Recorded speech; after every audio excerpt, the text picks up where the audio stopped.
Alors, salut les petits amis. Il est presque 17 heures.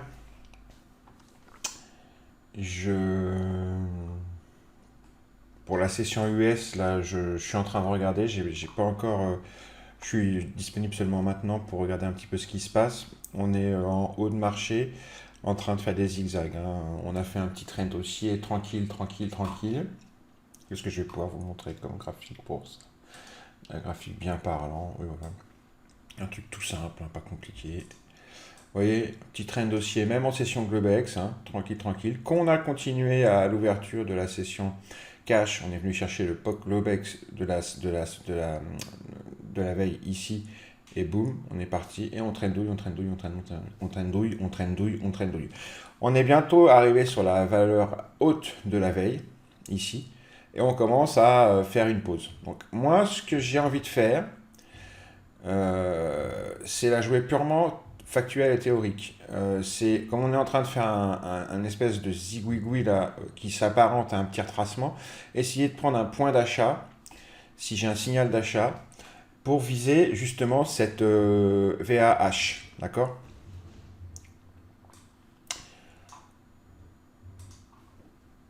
Voilà dans Bookmap ce qu'on a.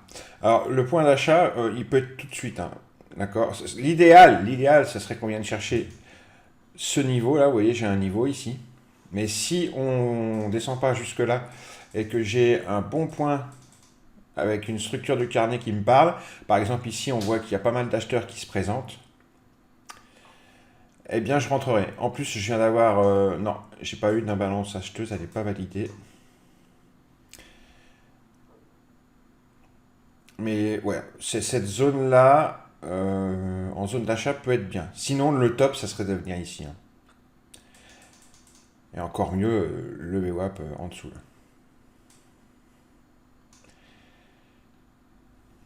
Et on vise le VAH.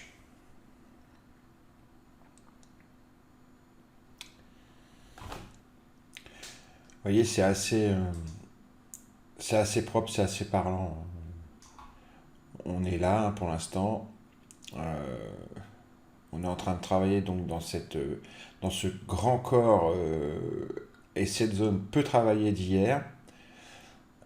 Le fait qu'on aille jusque VAH minimum, moi ça me choque pas, au contraire c'est un objectif, hein. Maintenant, il ne faut pas rentrer n'importe où. On est déjà bien haut et on voit qu'on est en train de faire du boulot ici. Soit on rentre là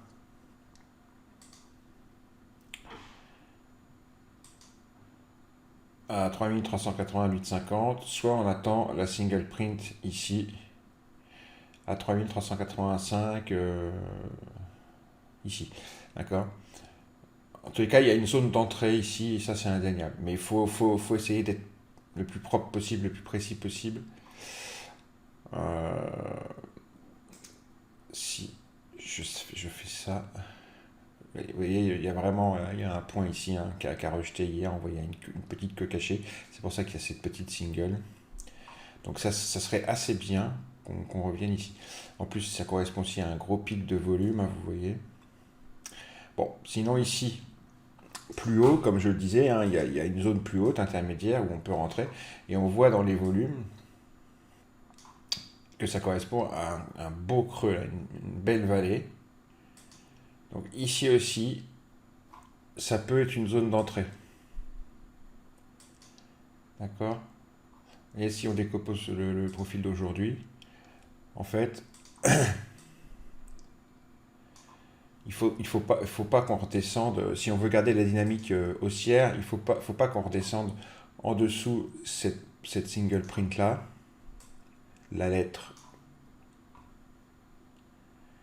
C'est un market profile Globex, hein.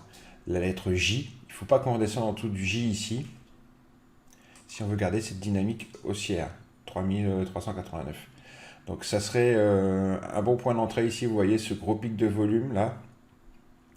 Ici, ça serait vraiment l'endroit, et puis cette vallée ici, sur le volume profane intermédiaire, ça pourrait être l'endroit, la zone d'entrée à l'achat, donc 89, hein, 3389,75, 3390, ce gros pic de volume, cette vallée ici juste en dessous, ça pourrait être un endroit pour rentrer à l'achat intermédiaire. Voilà, et en tous les cas, voilà, c'est un petit peu mon premier scénario, c'est chercher un point d'achat pour rejoindre la VAH d'hier, ici, à 404,25. Donc il y a entre 10 et 15 points d'objectifs, ce qui est pas mal, hein, ça fait entre 40 et 60 ticks.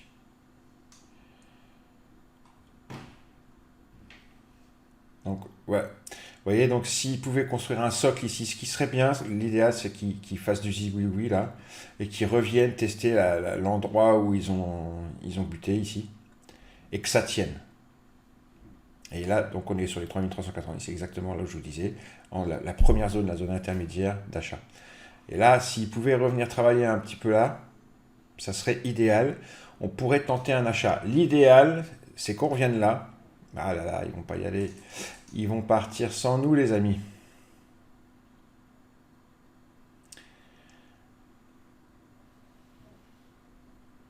Ça aurait été bien qu'ils reviennent là. Bon. Donc l'objectif que j'ai, c'est pas ici. Ça y est, 404, 404,50 ici. Hein. Vous voyez, on va dire que c'est là où il y a les niveaux ici. Hein. VPD et VAH, on va dire que c'est là, mais c'est un petit peu plus haut en vérité. Donc ils sont en train d'attaquer les hauts de marché là. Parce qu'ils ont donné un bon coup de boost.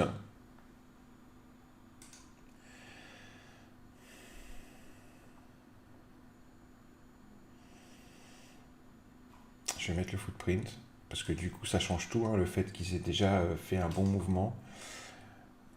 On peut peut-être chercher du contrarien du coup.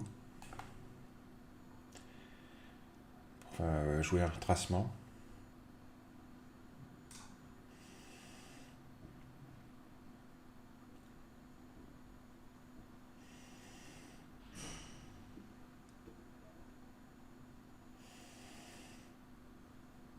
Donc on est sur les hauts de marché, je répète, donc il y a un niveau.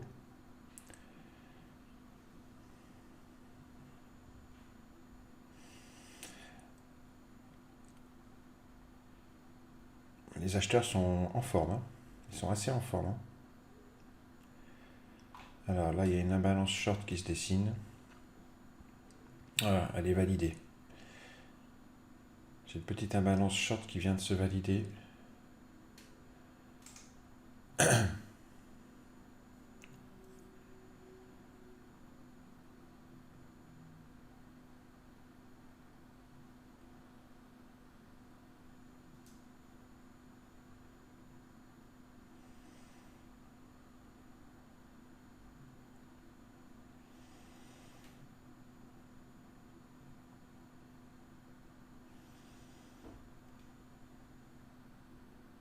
Ils sont chauds, les acheteurs.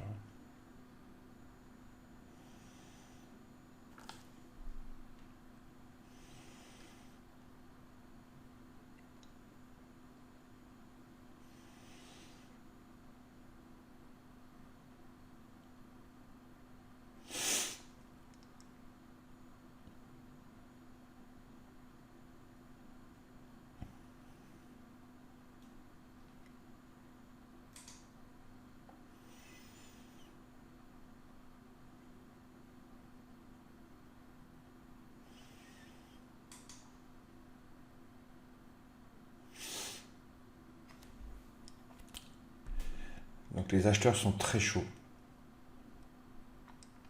Je crois que j'aurai pas beaucoup de chances d'entrer. J'ai coupé mon short, tant pis. Hein.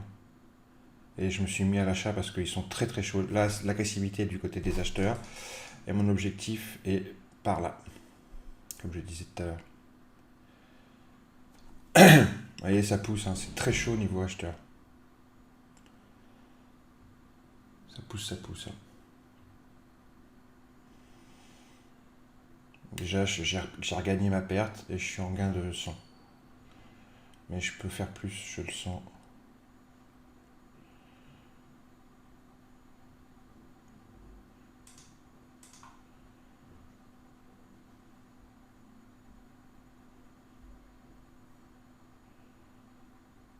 Je vais sortir 3 contrats, je vais en garder un.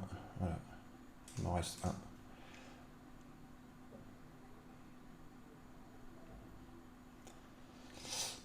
Et on va attendre de voir ce que ça donne cette histoire.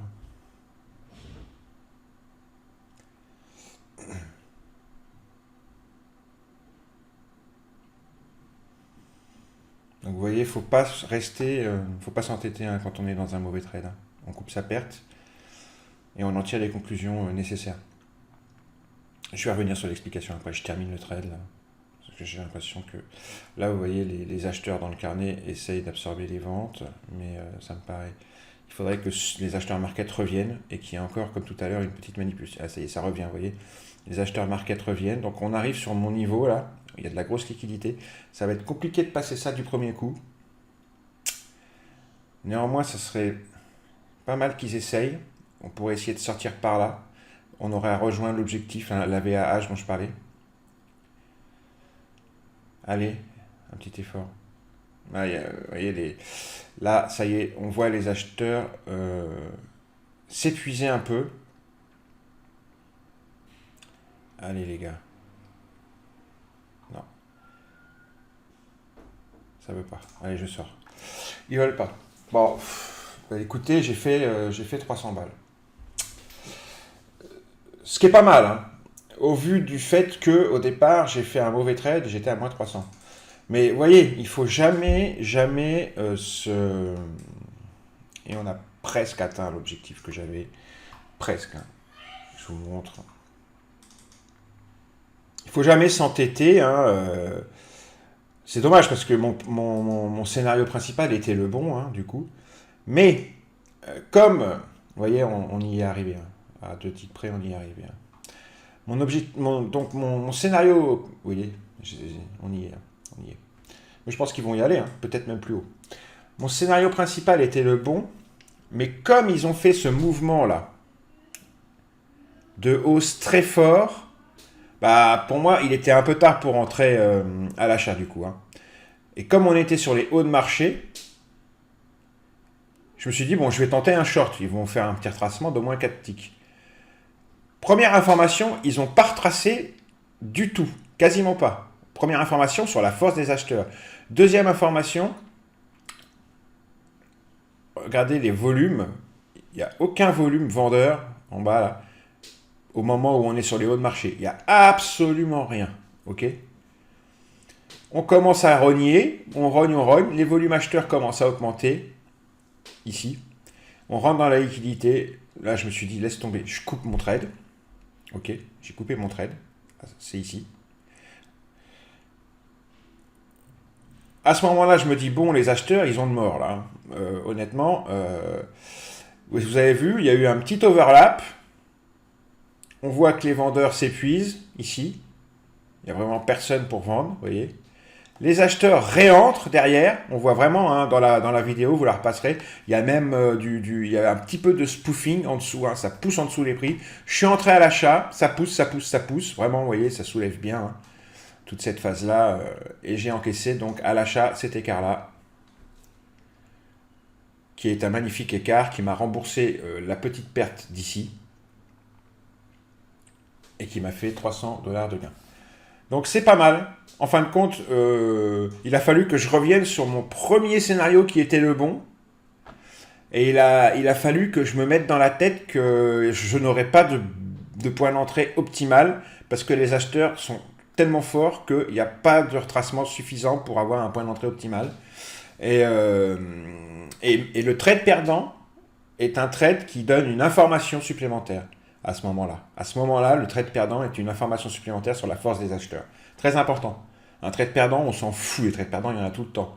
Ça peut même être une information primordiale. Là, ça a été le cas. Ce trade perdant a été une information pour moi. Ça a été, le trade perdant est rentré dans le processus de décision de rentrer à l'achat agressivement derrière. Sachez-le. Ce trade perdant est un des éléments qui est rentré dans mon processus de décision pour rentrer à l'achat agressivement derrière. D'accord? Donc un trade perdant ne sert pas à rien. Hein. Ciao. Down, people trying to